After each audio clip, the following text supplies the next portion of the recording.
నాయకత్వం వహించాం. విరసం ఏర్పడగానే నిబద్ధత, నిమగ్నత, కృత్రిమ విభజన, అవగాహన లోపంతో కూడిన మార్క్సిస్టేతర భావజాలని మార్క్సిస్ట్ వ్యతిరేక భావాలుగా ఖండించి సరిదిద్దుకోవడము, నా నాయకత్వాన్ని కాపాడుకుని ఏళ్ళ నిర్మాణం దాకా, నిర్వహణ దాకా ఆజీవంతం మన శిబిరానికి నాయకత్వం ఇచ్చేంత దృఢంగా కాపాడుకున్నాం.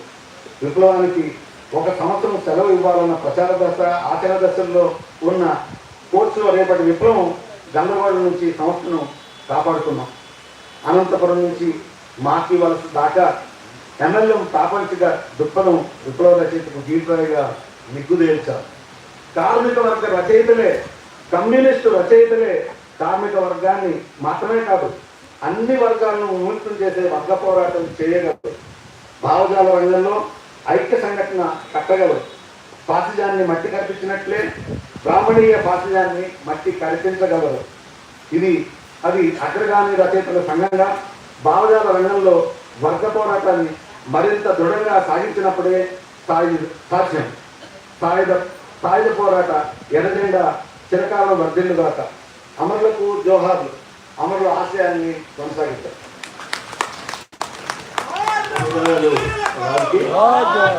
ఒక అరగంట సమయాన్ని మేము డెబ్బై కొంత మేర ఆదాయం చేయగలిగాము.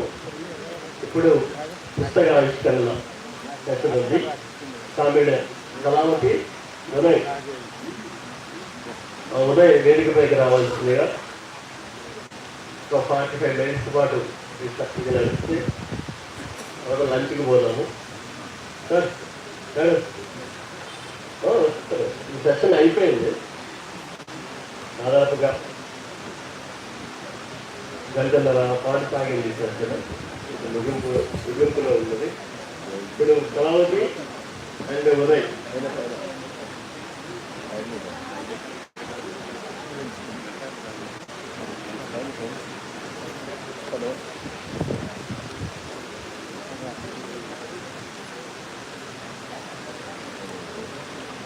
ఉదయకిరణ్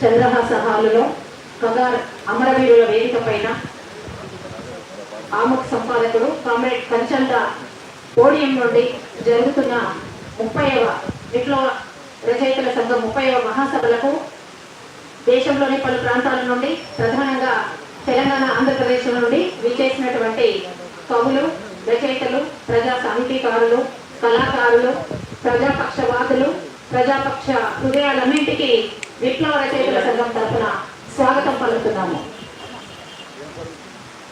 ఇవాళ భారతదేశంలో జరుగుతున్న హననం గురించే ప్రధానంగా మాట్లాడుకోవాల్సి ఉంది. భారతదేశంలో అనేక వర్గాలు ఉన్నాయి. స్త్రీలు, మహిళలు, మైనారిటీలు, దళితులు, ఇట్లా అనేక వర్గాల యొక్క హక్కుల గురించి మాట్లాడే వాళ్ళు ఉన్నారు. ఆ వర్గాలు చాలా కాలంగా అణచివేతలో ఉన్నాయి, నిర్బంధంలో ఉన్నాయి. కానీ ఇవాళ అమాయకుల గురించి మాట్లాడే విప్లవకారుల్ని చంపుతున్నారు, అమాయకులైనటువంటి ఆదివాసీల్ని చంపుతున్నారు. ఆ చంపడం కూడా ఏకపక్ష యుద్ధంగా, ఎలాంటి విలువలు లేకుండా దుర్మార్గంగా చంపుతున్నారు.